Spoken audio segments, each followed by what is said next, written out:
Salut à tous, c'est Kokoro l'endormi. Aujourd'hui, on se retrouve pour la première vidéo de cette chaîne et la première review tome de Détective Conan.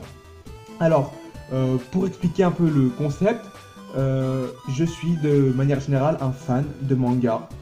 Détective Conan a été une des premières œuvres à laquelle j'ai été exposé en termes d'œuvres culturelles japonaises. Je pense que certains sont comme moi, ils ont découvert la série au travers des épisodes qui étaient diffusés sur France 3 à 17h, il me semble. Moi, j'ai regardé après l'école. Donc cette œuvre, pour moi, elle m'évoque beaucoup de choses, beaucoup de souvenirs. C'est une œuvre que j'aimais beaucoup pour ses personnages, pour la qualité de ses enquêtes, et voilà.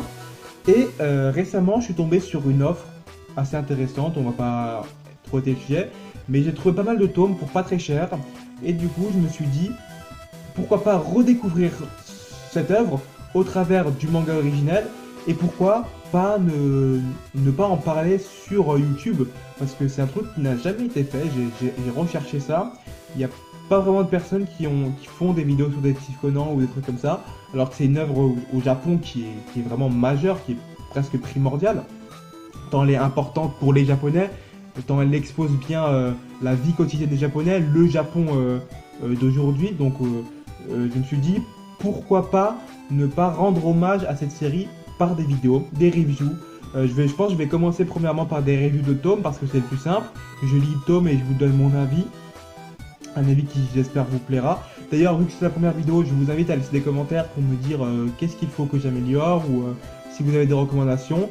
Parce que comme je vous l'ai dit, je pense premièrement, je vais faire des reviews de tomes et après, pourquoi pas, faire des reviews d'autres choses en rapport avec Conan, des théories, je sais pas, des explications, tout ça. D'ailleurs, en parlant d'explications, pour commencer, avant de passer à la review du premier tome, on va un peu parler du manga. C'est un manga qui est publié depuis 1996, qui est toujours en cours de publication. Aujourd'hui, on a atteint les 95 tomes au Japon et en France aussi, je crois d'ailleurs. L'auteur prend pas mal de pauses, maintenant il a quand même 95 tomes derrière lui. C'est une série qui parle d'un détective qui est au lycée, il s'appelle Shinichi Kudo, et au décours d'une affaire qu'il résolve brillamment, il se retrouve empoisonné par deux mystérieux personnages qui sont typiquement des bad guys, hein. Ils sont habillés en noir, ils ont des yeux méchants, voilà. Il l'empoisonne et pensant le tuer en fait, ils vont faire quelque chose qui est assez inattendu. Ils vont ramener Shinichi à l'âge de 6 ans. Donc en gros, il passe d'un adolescent classique, 1m75, plutôt grand, voilà, à un enfant qui fait à peu près 1 mètre, voilà. Et Shinichi, donc ramené à l'âge enfant, perd un petit peu toute sa légitimité d'adulte, tout ça, et décide pour retrouver ces hommes qui lui ont fait ça, et on va très vite apprendre que ces hommes appartiennent à une organisation, il décide de rejoindre l'agence de détective du père d'une de ses amies d'enfance, Ran Mori, son père c'est Kogoro Mori, afin de, au sein de l'agence détective, il se dit naturellement qu'il sera exposé à plus d'informations, qu'il va pouvoir faire plus de recherches, etc., pour retrouver ces hommes, et il décide en même temps d'aider Kogoro Mori à devenir un grand détective par des moyens divers et variés, on le verra au fur et à mesure. Donc voilà, un résumé entre guillemets global de Détective Conan.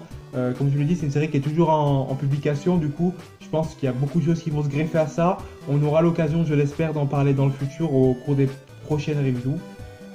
Et voilà. Parlons donc de ce tome 1. Le tome 1 de Détective Conan, c'est globalement l'histoire que je vous ai raconté là, hein. C'est dans les 3 premiers chapitres, on vous expose le plot principal. C'est un tome que j'ai trouvé vraiment très bon, un tome d'introduction que j'ai trouvé très bon. Pourquoi? Parce que j'ai pas vu le temps passer en le lisant. L'auteur a su me mettre dans l'œuvre en quelques pages.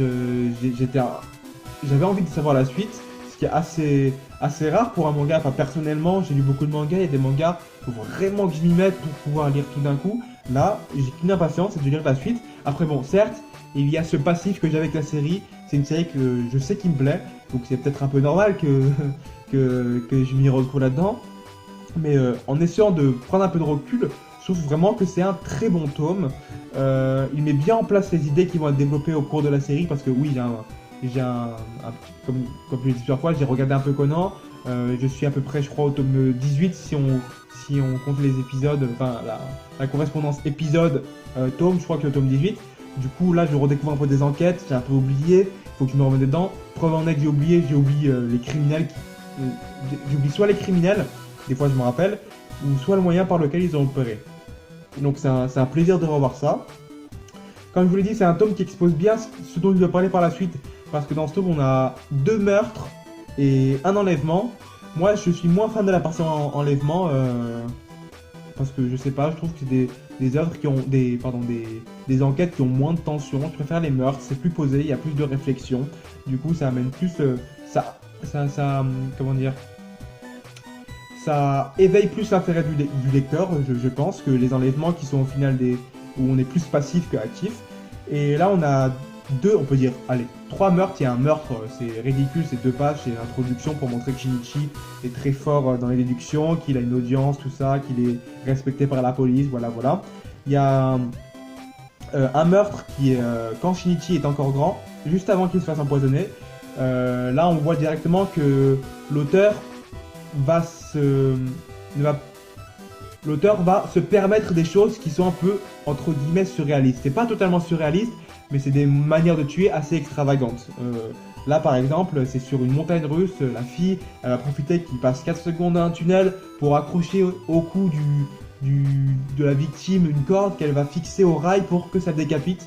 Voilà. D'ailleurs, dans le manga, les scènes sont beaucoup plus explicites. J'ai été assez étonné de voir vraiment la tête décapitée de la victime, quoi. C'est assez impressionnant, ça fait pas plaisir, mais j'ai l'impression que ça va être beaucoup plus explicite et du coup il y aura beaucoup plus de tension. Voilà, il y a cette première enquête qui est vraiment sapin, qui nous montre un peu comment ça va se passer. Il y a la deuxième enquête qui est l'enquête d'enlèvement que je vous dis j'ai un peu moins aimé, mais qui nous montre un peu que derrière les enquêtes de Conan, il peut se cacher des trucs un peu plus sentimentaux. Enfin là c'est le cas typique, c'est une petite fille qui veut plus voir son père, du coup elle orchestre son enlèvement pour pouvoir faire du chantage et qui joue plus avec elle, etc.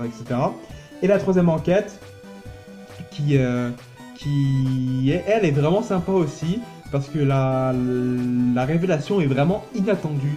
Je vais pas trop vous en parler pour ceux qui n'ont pas lu, qui veulent lire les tomes ou qui veulent regarder les épisodes, mais c'est d'être vague, mais la révélation du tome qui introduit le personnage de Yoko Akino est vraiment top. Franchement, en un tome, l'auteur arrive à nous montrer une versatilité assez impressionnante, je trouve, et ça fait plaisir, ça me donne envie de lire la suite, de découvrir les prochains personnages, parce que là, les personnages introduits dans ce tome me sont tous sympathiques.